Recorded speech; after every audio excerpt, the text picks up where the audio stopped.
Welcome to Breaking News to Trading Moves. It's good to be here. Today we're looking at a headline coming straight out of the rail industry. We're going to break down the mechanics of a specific ruling and see who comes out on top and who takes a hit in the market. Yep. We want to keep this grounded, so no hyperbole, just the facts and, the financial implications. That is the plan. We have a ruling from a regulator, and that ruling has direct consequences for a specific set of stock tickers. So let's get right to it. The headline is that the U.S. Surface Transportation Board, which most people know as the STB, has rejected the merger filing between Union Pacific and Norfolk Southern. Correct. That's the news. Now, when you hear rejected, I think the immediate thought is the deal is dead. But the filing was returned with a very specific legal phrase attached. Without prejudice. Exactly, without prejudice. And that phrase, it matters a lot. Before we get into any of the winners and losers, we really need to be clear on what that means in this kind of regulatory environment. I mean, it sounds like a polite way of saying no, but it's technically different. It's a vital distinction, Yeah. When a court, or in this case, a regulator, returns a filing without prejudice, they're essentially telling the applicant that the paperwork is incomplete. Okay. They're not making a judgment on the actual merger yet. They are not saying Union Pacific cannot buy Norfolk Southern because it creates a monopoly. They're just saying the application itself is flawed. Precisely. They are saying you haven't done enough homework for us to even start grading the test. So just to be clear, if they had rejected it with prejudice, that would have meant the door is completely locked. Exactly. With prejudice means the matter is settled. You cannot bring it back. Without prejudice, it means you can fix the errors, fill in the blanks, and submit it again. So the companies are allowed to refile. They are. The process is stalled, not terminated. But, and this is key, the current application was deemed insufficient to trigger this statutory review clock. Let's talk about the reasoning then. Why did the STB send it back? I mean, these are massive companies with, you'd have to assume, incredible legal teams. How do you submit an incomplete application? Well, the regulators flagged missing data. Specifically, the STB pointed out that the application lacked sufficient market share projections. Okay, so numbers? Numbers and a thorough analysis of how the deal would affect competition. They wanted more granular detail. What does the combined network actually look like, and how does it change the balance of power on specific routes? That seems like it should have been Merger 101, a basic requirement. It's a hurdle, for sure. The expert consensus here is that this is not a flat denial of the merger concept itself. It is demand for more data. The STB is effectively saying they can't assess the impact without better numbers. So it's a pause button. It is a pause button. But in the world of M&A, mergers and acquisitions, hitting the pause button has real costs. It changes the timeline, and it changes the leverage. All right, let's move into our first section and talk about that, the regulatory context. Why does this specific rejection, this pause, matter so much right now? You really have to look at the history of rail regulation in the U.S. This is the first major U.S. railroad merger being tested under the STB's tougher post-2001 framework. What changed in 2001? What makes those rules tougher? Before 2001, we saw a lot of consolidation, especially in the 90s. And frankly, a lot of those mergers resulted in some pretty serious service issues. Right, I remember that. Trains stopped moving, networks got clogged up. Exactly, and shippers were very unhappy. So the STB adopted new rules in 2001 that just raised the bar for approval. Raised to how? Under these new rules, the center of gravity for approval, let's call it, it moves. The companies have a much, much higher burden of proof. In the past, you mostly just had to prove the deal wouldn't destroy competition. Now, under the post-2001 rules, you have to actively demonstrate public benefits. You have to prove the merger is actually pro-competitive. So they can't just come in and say, this helps our shareholders. That is nowhere near enough anymore. They have to prove it helps the network and the public. And because this is the first big test of those rules, you can see the regulators are being incredibly strict about the data they'll accept. They want the filing to be perfect before they even start the official review. Which brings us to the timeline implications you mentioned. Timeline risk. That is the immediate fallout here. If this application has to be rebuilt from the ground up and then refiled, the whole review clock just slips. And time is risk in this business. Time is absolutely risk. When a deal timeline extends like this, you introduce a ton of uncertainty. You have financing optics to think about. Interest rates could move. Credit markets could change while you're sitting around waiting. And it probably hurts the story they're telling investors. Of course. You also have the synergy narrative to protect. It's much harder to promise all these great cost cuts if you don't even know when you can start integrating the two companies. And the leverage, that shifts too, you said. That is the key dynamic. A longer process just changes the entire playing field. It gives the rivals and the shippers more leverage. Explain that. How does a delay help the people who might want to oppose the deal? Well, think about it. If the review process is fast and smooth, opponents have less time to organize their data, less time to build their arguments. But if the process is delayed and becomes more data-heavy, well, now the competitors and the large shipper groups have more time to scrutinize every single detail. And more time to press for conditions. Exactly. Conditions, or what we call remedies. In the rail world, this usually means things like granting access to a competitor on your tracks. Or even selling off a specific line to maintain competition. Right. Selling off a line.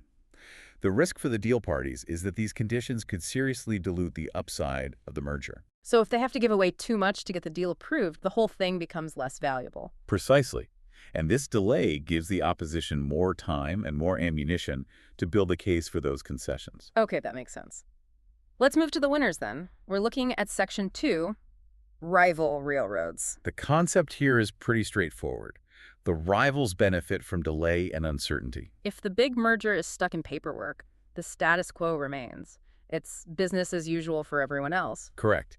If this coast-to-coast giant is delayed, the incumbents get to keep the current competitive map for longer. And that preserves their position in the market. It preserves their routing leverage. It maintains their pricing power on what we call contested lanes. What do we mean by contested lanes? These are routes where a customer has a choice between 2, maybe 3 different railroads. If Union Pacific and Norfolk Southern merge, they might be able to offer a seamless single-line service that undercuts competitors on speed or on price. But if that merger is delayed, then the competitors don't have to face that new threat yet. They can keep their negotiating strength. they also get a front-row seat to watch the regulators scrutinize all the competition impact claims. Right. And while UP and NS are buried in paperwork trying to prove they aren't hurting competition, the rivals can continue business as usual.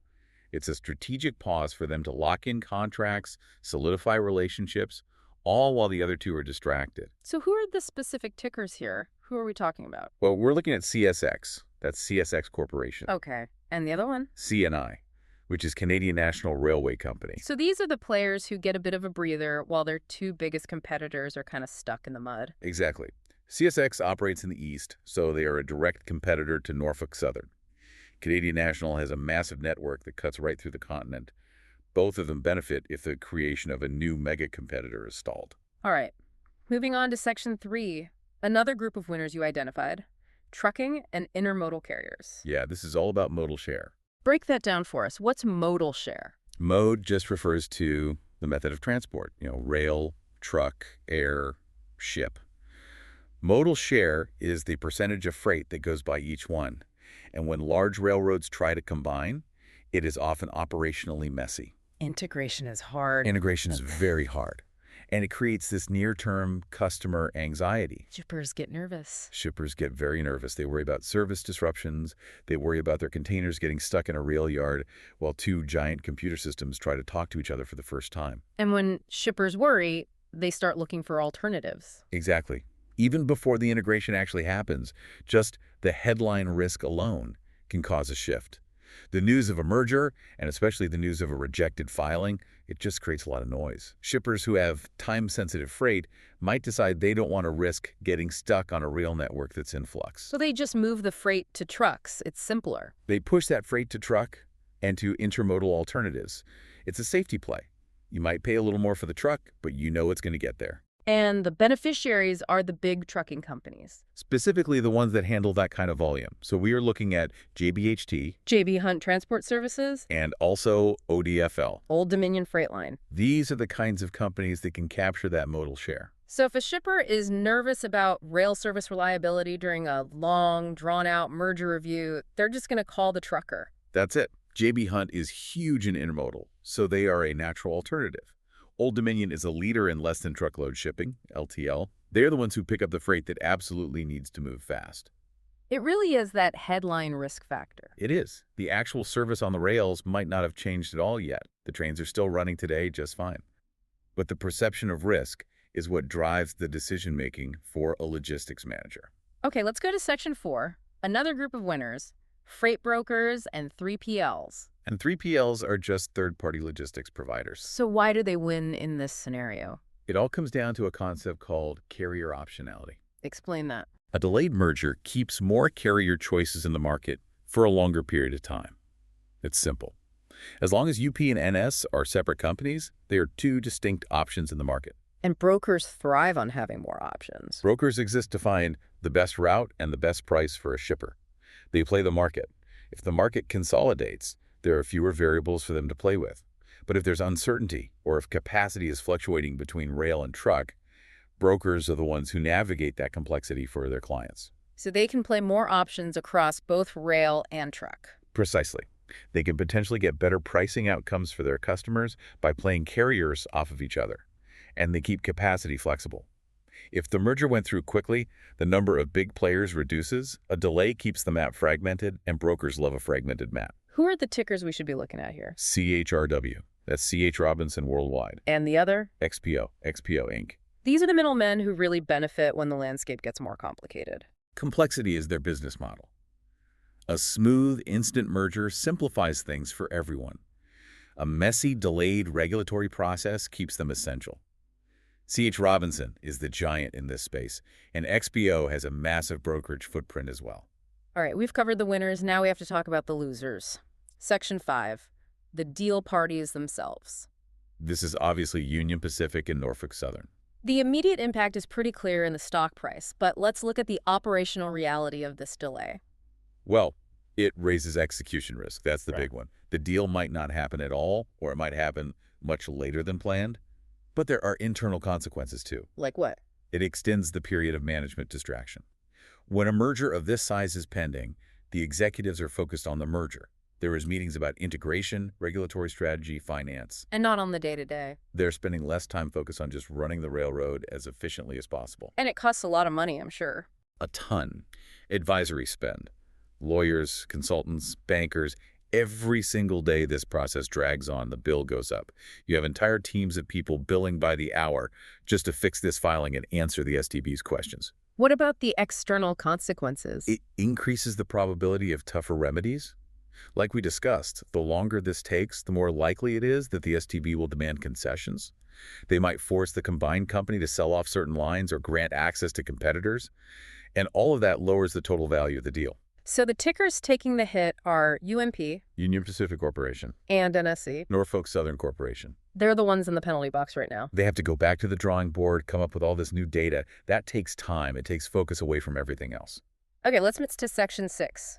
Another group of losers, rail equipment suppliers. This is a second-order effect, but it's very real. It links directly to CapEx, capital expenditure. How does a merger delay affect the companies that actually make the trains and the equipment? The equipment names are tied to these big cycle CapEx timings. When a railroad plans a massive merger, they often pause big spending decisions. They want to see what the combined network is going to look like before they go out and buy a bunch of new locomotives or rail cars. They don't want to buy equipment they might not end up needing. Exactly. Mergers are almost always about finding efficiencies. If the new combined network is more efficient, they might actually need fewer rail cars or fewer locomotives.